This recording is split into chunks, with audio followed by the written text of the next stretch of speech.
여러분, 제가 맨날 복에 대한 관심이 많아서 이런 복 받고 싶습니다 하는 것보다는 이미 받은 복에 대하여 한 가지 여러분들과 나눌 것이 있습니다. 오늘 설교 제목과 아무 관계도 없을 수도 있는데 좀 놀라운 소식이 하나 있어서 전해드립니다.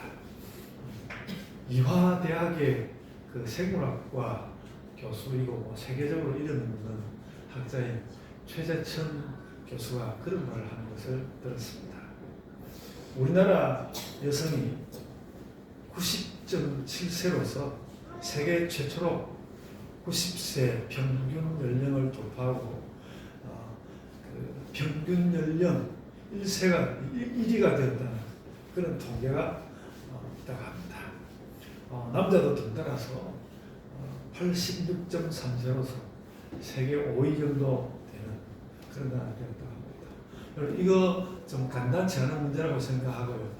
여러 가지 행복하기 위해서 여러 가지 조건들이 많이 있지만 그 종합적인 결과로서 얼마나 오래 사는가 하는 것은 사는 동안에 그 나라 사람들이 어느 정도 행복한가를 보여주는 매우 중요한 지표라고 생각하는데 여성이 세계 1위라는 것은 우리나라의 여성들은 세계에서 가장 행복하다 이렇게 말할 수 있는 그런 말이 있습니다. 혹시 나는 아닌 것 같은데 이렇게 생각되는 분들은 좀 달리 생각해 볼 부분이 있습니다만 그렇습니다. 여러분, 이 노인 빈곤 문제가 우리에게 있긴 하지만 단순히 이야기해서 우리 사회가 종합적으로 큰 복을 누리는 사회가 된 것 같고 또 구체적인 지표도 있고 그래서 감사하는 마음이 있습니다. 내가 이런 복을 받고 살고 있구나 그런 생각을 충분히 할 수 있다 그런 이야기 설교 주제와 관계없이 복 이야기 한마디 하였습니다. 누가 선지자인가? 오늘 설교 제목인데요. 선지자들은 하나님 앞에서 인생의 의미를 묻는 이스라엘의 선각자들이었는데 그들은 역사 가운데 가장 투명하고 진지하며 절실한 삶을 살았던 일군의 사람들입니다. 그들이 선지자들. 저는 선지자라고 하면 가장 먼저 늘 예레미야를 떠올렸습니다. 예레미야 20장 9절의 말씀은 마음에 사무칩니다. 내가 다시는 여호와를 선포하지 아니하며 그의 이름으로 말하지 아니하리라 하면 나의 마음이 불붙는 것 같아서 골수에 사무치니 답답하여 견딜 수 없나이다. 이게 선지자의 말이죠. 하나님의 존재와 인간의 뜨거움에 대한 열렬한 증언인데 선지자의 증언입니다. 선지자는 하나님 말씀을 들고 시대 앞에 서는 사람인데 사람들이 도무지 그 말씀을 듣지를 않으니까 그래서 차라리 이 말을 그냥 그만둘 생각을 해봤는데 그만둘 생각을 해봤더니 다시 마음이 불이 타서 내가 견딜 수가 없게 되더라는 그런 이야기를 하는 것입니다. 여러분, 그래서 교회라는 것은 교회는 이 불타고 답답한 마음을 키우는 공동체일 수도 있습니다. 우리는 교회에 와서 시원한 마음을 갖기를 원하는데 어쩌면 교회는 예레미야가 가졌던 이 불타고 답답한 마음을 키우는 그런 공동체일 수도 있다고 생각이 됩니다. 그래서 말씀 사역을 하지 않으면 안 된다는 말을 이보다 더 강력하게 할 수는 없을 것입니다. 그래서 예레미야의 이 말을 다시 또박또박 챙겨보면 이렇습니다. 알고 보면 아주 강한 감정적 표현들이 하나님 앞에서 이어집니다. 하나님 말씀을 선포하지 않겠다고 마음먹는 순간 무슨 일이 일어나는가? 1.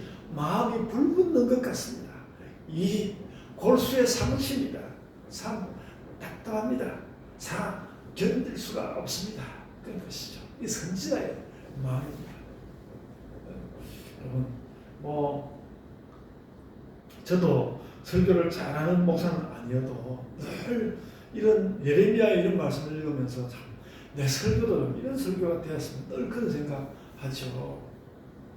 그래서 그 선지자들의 투명한 말씀은 그렇게 우리를 정화하는 힘이 있습니다. 또 선지서를 읽으면 너무 그 이스라엘 백성들의 고통스러운 삶이 나오니까 그것 때문에 우리가 주눅이 들기도 하지만 그래도 선지자들의 이 말씀은 우리를 정화하는 힘이 있습니다. 그래서 우리는 선지서를 읽습니다. 그런데 여러분, 우리는 오늘 매우 느낌이 다른 선지자 한 사람을 만나는데요. 그는 아브라함입니다. 아브라함은 내가 선지자라고 말하지도 않았고 주변 사람들도 뭐 아브라함을 그렇게 강렬하게 선지자로서 받아들이지 않았습니다. 오늘 본문도 마찬가지입니다. 예레미야 같았으면 혹은 미가 같았으면 나의 아내를 후궁 삼으려고 데려가는 그랄 왕 아비멜렉 면전에다가 비수 같은 말씀을 던졌을 것입니다. 그러나 아브라함은 그러지 않았습니다. 오늘 본문의 상황은 좀 복잡한데 제가 그래서 이 말씀을 좀 차근차근 말씀해 보려고 합니다. 아브라함은 마므레 상수리 나무가 있는 것, 이것은 헤브론 땅인데 헤브론 땅에서 남방으로 내려갔습니다. 좀 남쪽으로 내려갔습니다. 오늘 본문 1절에 나오는 그랄 땅은 네게브, 즉 남방의 한 지역입니다. 그랄 땅은. 아브라함은 애굽에 들어갈 때에도 자기 아내에게 자신을 누이라 하라고 그렇게 시켰는데 오늘 본문 5절을 보면 여기서도 아내를 누이라고 한 것이 분명하고 또 사라도 그 왕에게 내가 누이라고 그렇게 말하였습니다. 아브라함은 자신의 아내를 지키기 위해서 그 그랄 왕 아비멜렉과 강하게 부딪히지 않았습니다. 그냥 아내를 아비멜렉의 신하들에게 내주고 말았습니다. 많은 성경학자들이 이것을 두고 부끄럽고 창피스러운 일이라고 평가할 정도입니다. 성경이 제시한 믿음의 조상, 복의 조상인데도 그는 전인적인 사람은 못 되는 것 같았고 뭔가 여기에 나오는 아브라함은 왜소하고 나약해 보입니다. 그리고 한편 배경이 된 이 시대는 무력이 세상을 제멋대로 호령했던 것이 분명합니다. 오늘 요즘 미국 세계 제일 선진국이라는데 어느 날 미국도 그렇게 뒤집히지 않습니까? 사람 사는 세상이 그렇습니다. 믿음과는 별개로 세상의 이런 형편은 한치도 그냥 넘어갈 수 없는 현실이었습니다. 그런 면에서 선지자 아브라함은 현실적인 길을 택한 것 같습니다. 어쨌든 그런 모든 양상에도 불구하고 그런 국면에서 하나님은 아비멜렉을 향하여서 아브라함은 선지자라, 그는 선지자라 이렇게 말씀합니다. 오늘 본문 7절입니다. 본문 7절 보면 이제 그 사람의 아내를 돌려보내라, 그는 선지자라 이렇게 말하였습니다. 여러분, 엘리야처럼 불칼 같은 표정과 그런 음성을 갖지도 않았고 예레미야 같은 간절함도 어떻게 보면 별로 없어 보이고 아모스나 미가 같은 결기도 별로 없는 것 같고 이사야처럼 많은 지혜의 말씀을 전하는 것도 아닌 것 같은데 하나님은 아브라함을 선지자라고 불렀습니다.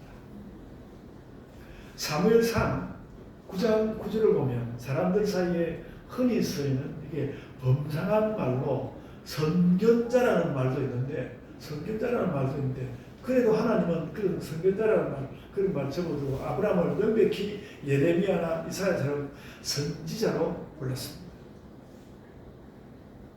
그리고 여러분, 이런 부분을 이제 아브라함과 관련해서 이런 부분을 살피다 보면 또 한 가지 우리 눈길을 끄는 것이 있습니다. 아브라함을 선지자라고 부르는 이 일은 아브라함 면전에서 벌어진 일이 아닙니다. 사라를 데리고 간 그랄 왕 아비멜렉이 하나님께 드러납니다. 그것도 깨어있는 아비멜렉이 아니라 꿈꾸는 잠자는 아비멜렉에게 들려온 말이었습니다. 그 아비멜렉의 꿈에서 하나님께서 아브라함을 선지자라고 불렀습니다. 그래서 한편으로 의심조차 생깁니다. 아니, 아브라함이 꿈을 꾼 것도 아니고 아브라함에게서 아내를 데려간 그 타국에 별로 좋지도 않은 왕이 꿈을 꾼 건데 그런 말을 어떻게 믿지? 그리고 대체 그가 그런 꿈을 꾼 것을 누가 알고 이렇게 기록한 거지? 이런 생각도 들죠. 여기에 대해서는 또 문학적 대답이 있겠습니다만 성경에 적힌 대로 판단하자면 아비멜렉은 사라를 아브라함에게 되돌려 보내면서 그 주변에 있는 사람들과 아브라함에게 자신이 꿈속에서 혼비백산했다는 말을 하지 않을 수 없었을 것입니다. 오늘 보면 바로 다음 구절에 보면 그 말이 나옵니다. 아비멜렉이 아브라함을 불러서 그에게 이르되 네가 어찌하여 우리에게 이렇게 하였느냐, 네가 어떻게 나에게 이렇게 하였느냐, 그렇게 깜짝 놀랐던 이야기를 하였습니다. 내가 놀랬다. 그 사건은 그렇게 알려졌다고 생각이 되고요. 또 한 가지 함께 생각해 보아야 할 일은, 성경을 꼼꼼히 보아야 할 일인데 생각해 보아야 할 일은, 이때 그 사라가 아브라함으로부터 그 그랄 왕 아비멜렉에게 이끌려갔을 그때에 사라는 이삭을 임신하고 있었나? 바로 이제 그 21장에 가면 21장 가면 그 이삭이 태어나는 장면이 나오니까 이때 이삭 임신이 어떻게 되었나 하는 것입니다. 창세기 18장 10절에 보면 하나님의 사자가 아브라함에게 와가지고 사라의 출산을 말했습니다. 그 18장 10절에 내년 이맘때 내가 반드시 너에게로 돌아오리니 너의 아내 사라에게 아들이 있으리라, 이렇게 이야기했거든요. 그러니까 18장 10절 이후에 1년이 지나면 이삭이 태어나는 거고, 그것이 이제 21장에 나오는 말씀이란 말이죠. 근데 오늘 그 20장 본문 지나서 21장 가면 이삭의 탄생이 이렇게 기록되었다는 것이죠. 그러니까 이 18장 10절에서 21장까지가 꼭 1년이 걸리는 겁니다. 꼭 1년이 걸리는 것이고요. 바로 그 사이에 성경을 보면 조카 롯이 그 재앙으로 가산을 다 잃어버린 사건도 일어났죠. 그것이 창세기 19장에 기록되어 있고요. 그리고 아브라함은 기본이 이제 유목을 하는 사람이라서 그 근거지를 18장 1절에 나온 그 마몬의 상수리 나무 아래에 있는 헤브론 땅에서 본문 1절 네게브 땅 그랄에 가서 거류하게 됩니다.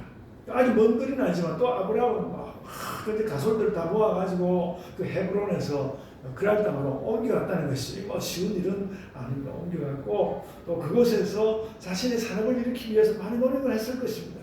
뿐만 아니라 어느 사이에 사람들에게 소문이 나서 그랄 왕이 와서 사라를 뺏어가는 그런 일도 일어났다는 것이죠.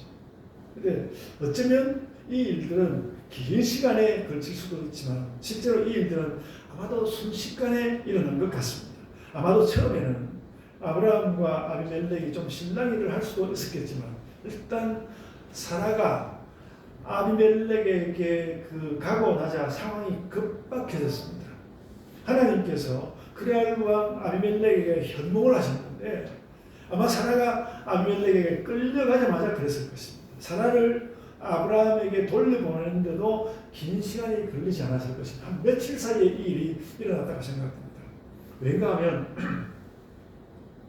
하나님이 그 아비멜렉을 향해서 네가 만약에 사라를 가까이 했다가는 살아남지 못할 거라고 했거든. 너 그 사라에게 손반대만 하면 살아남지 못할 것이다.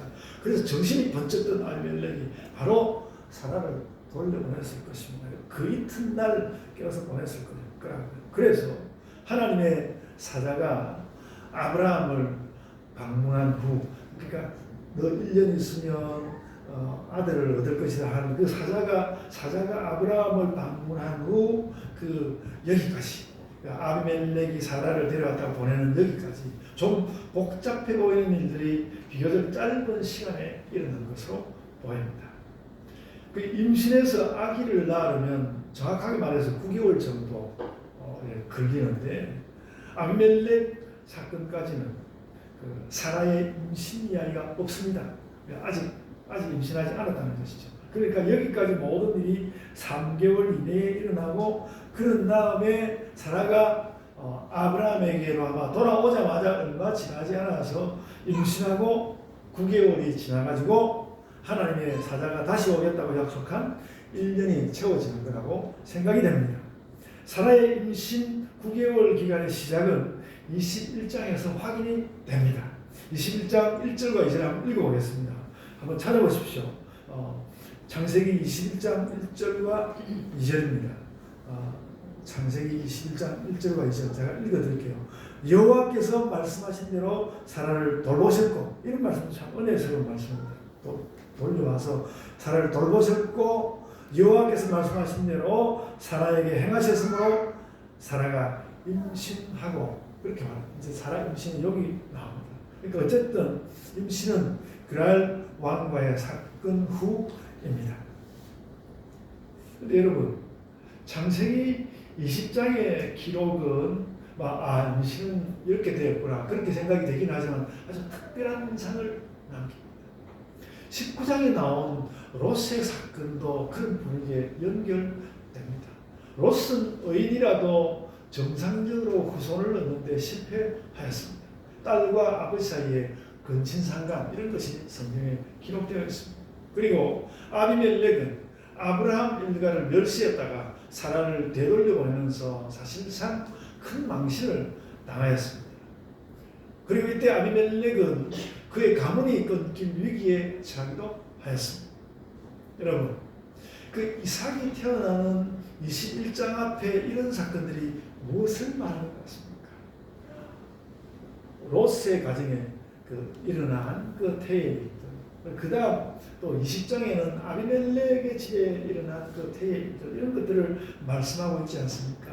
아비멜렉 사건은 아브라함이 애굽에 갔을 때 일어난 사건과 매우 유사합니다. 근데 애굽 사건보다도 아비멜렉 사건이 더 강한 특성을 가지고 있습니다.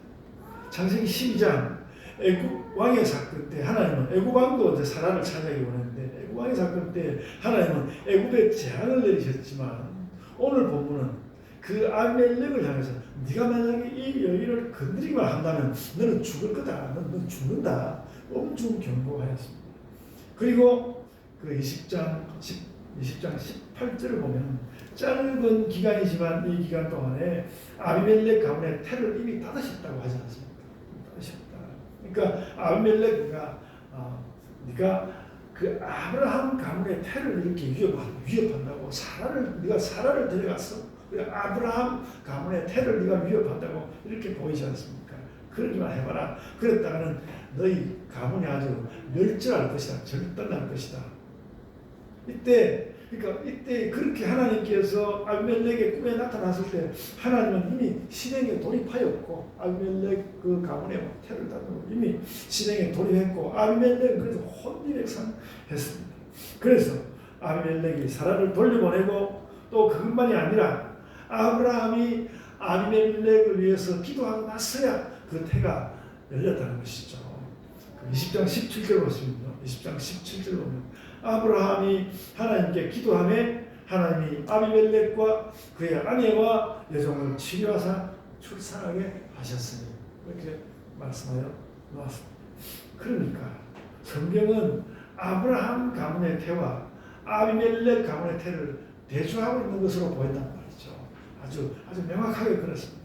그러니까 이삭이 출생하는, 이삭의 그 출생이 매우 중요한 출생이라는 것, 그 참 찬양할 만하다는 것, 찬양까지 하거나 매우 높일 만한 그런 그 출생이라는 것은 이 아비멜렉 가문의 이 두려웠던 일, 이거 아주 대조가 되면서 아주 좋은 출생으로서 표현되고 있는 것입니다. 이 이삭의 출산은 물론 롯 가문과도 다르지만 권력자 아비멜렉의 가문과도 대조되고 있습니다. 결론적으로 이삭의 탄생은 가장 투명하고 사람들 보기 아주 너무나 가장 떳떳한, 아마 이전에도 그런 것이 있었던 것 같은데 떳떳하고 명백하고 투명한 그런 건강한 탄생이었다. 이런 것을 통해서 족장들의 그 삶 가운데 어떤 질서를 주시고자 한 것 같은 그런 인상을 느낄 수 있습니다. 사라는 이미 약속을 받았고 그를 데려간 아비멜렉은 오히려 혼쭐이 나고 사라를 곱게 돌려보내야만 했다. 이삭은 바로 그런 태에서 태어났다. 그것이 21장의 말씀이 될 것입니다. 그래서 이삭의 출생은 그 자체가 특별한 축복이었습니다. 특별한 축복이었고요. 그래서 제가 오늘 아침에 참 드는 생각은, 우리가 이렇게 이 땅 가운데서 우리가 이렇게 존재를 가지고 있다는 것은 어느 정도는 그 하나님께서 존재하시는 어떤 그 하나님의 존재를 우리가 어느 정도는 아이콘처럼 나타내고 있는 것은 아닐까 그런 생각을 해봤고요. 이삭은 참 그렇게 우리가 상상을 할 만한 그런 출생을 하였습니다. 너는 이삭의 출생을 막아서지 말라. 이삭은 반드시 태어난다. 반드시 태어난다. 그렇듯이 우리들도 반드시 태어난다 해서 그렇게 태어난 존재인 것이죠. 바로 이것이 아비멜렉 사건이 담고 있는 드러나지 않은 떠들지 않은 드러나지 않은 진실입니다. 그리고 여러분 우리의 복음도 그런 것이라고 생각합니다. 우리의 복음도 그런 것이다. 복음은 반드시 전파된다. 여러분 제가 누가 선지자인가 하는 설교 제목을 붙였는데요. 아브라함을 볼 때 선지자는 그럼 어떤 사람입니까? 이게 이제 아브라함을 선지자라고 부를 때 일어난 일인데 아브라함을 볼 때 선지자는 어떤 사람입니까? 마치 하나님께서 그를 가족처럼 생기신 그의 존재가 하나님과 일치하는 그런 사람이 아브라함입니다. 하나님의 섭리가 아브라함에게 쟁쟁하게 서려 있는 것 같습니다. 우리 신자들도 저는 그렇다고 생각합니다. 이런 이야기를 하면 하나님 너무 불공평하다고 할 사람이 있겠지만요. 아브라함은 지금 약속의 자식도 하나 없이 또 정착할 땅 하나 확실한 것 없이 수많은 족속들이 각축하는 가나안 땅 여기저기를 떠돌던 중입니다. 이런 상황에서 하나님께서 만약 아브라함을 편파적으로 챙기시지 않는다면 하나님께서 계획하시는 하나님의 나라는 설계가 어려울 것입니다. 하나님께서 일치가 되어서 챙기실 것입니다.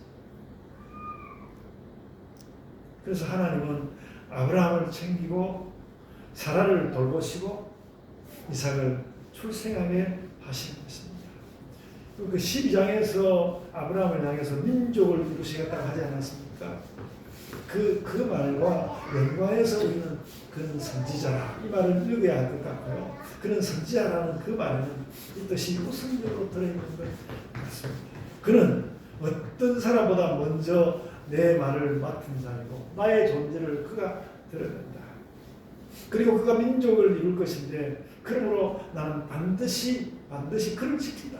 그러니까 선지자란 말은 나는 반드시 그를 지킨다. 하나님께서 반드시 나는 그를 지킨다. 그런 뜻으로 받아야 할 것 같습니다.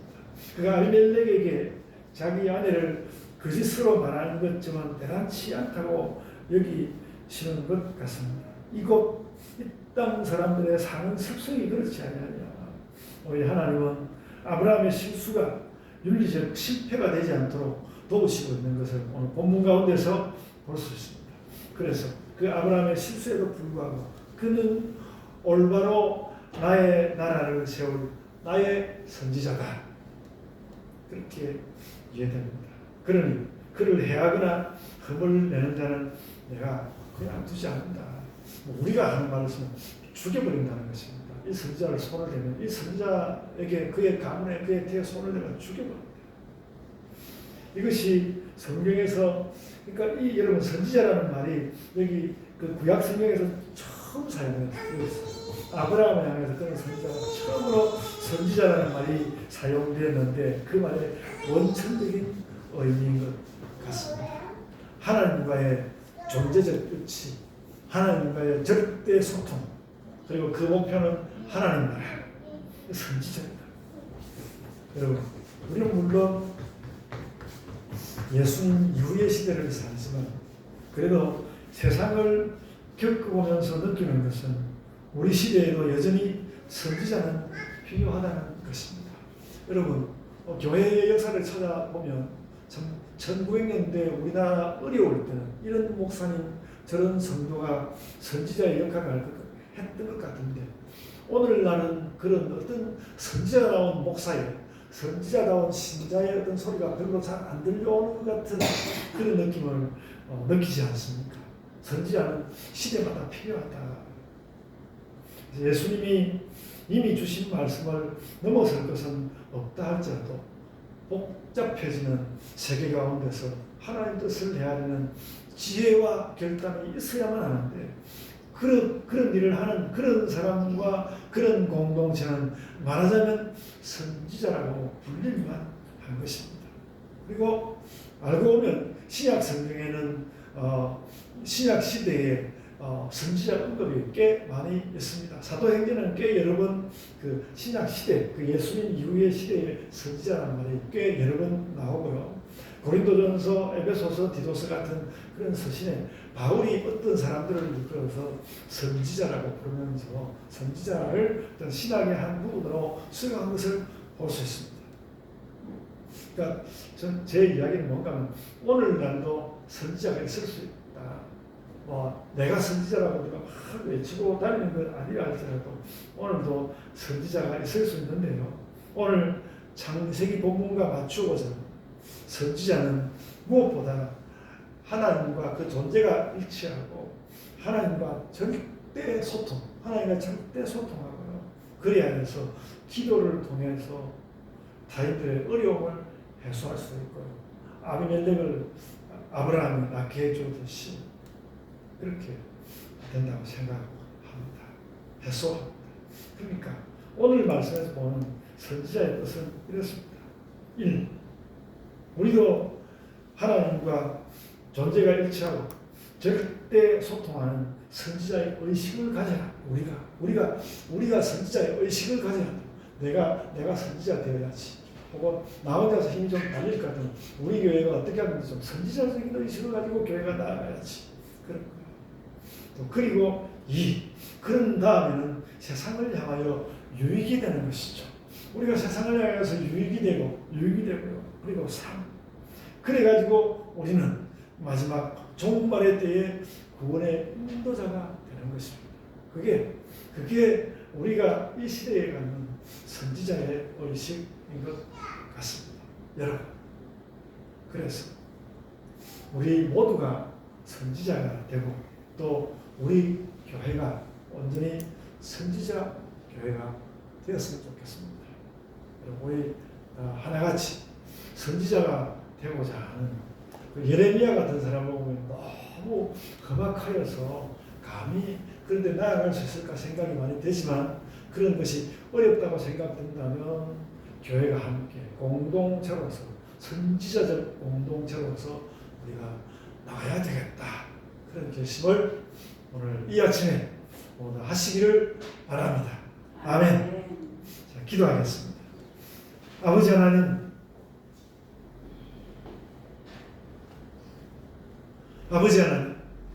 우리가 오늘날 이 세계를 보면 기가 막히고 어이없는 일들이 너무나 많습니다. 어떤 사람은 자기가 기독교인인 것을 이렇게 바깥으로 표방하면서 전혀 하나님을 닮은 바도 없고 예수님을 닮은 바도 없고 세상에 악을 행하는 이런 일을 하기를 서슴지 않고 있습니다.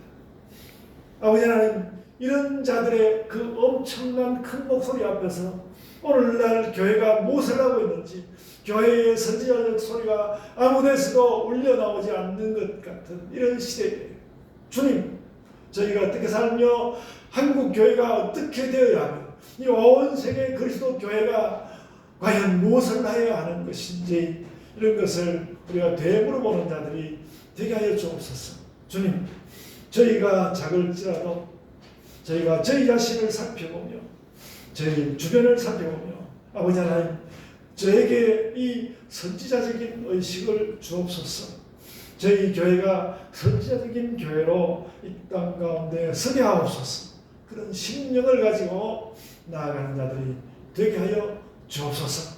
주님, 이 아브라함은 참 선지자로 불림받으면서도 세상 가운데서 평화롭고 하나님께서 복 주시는 그런 모든 흔적들을 또 보이며 살지 않았습니까? 하나님, 저희에게도 이와 같은 평화와 삶의 자리에 그 모든 것을 아버지 하나님께서 돌아보시므로 우리가 넉넉히 선지자적인 교회의 모습을 감당하며 이 시대를 살아가게 하여 주옵소서. 주께서 은혜 입히시면 저희가 할 수 있겠습니다. 오늘 이렇게 결심하는 신자들로 모두 하나님 앞에 나아가게 하여 주옵소서.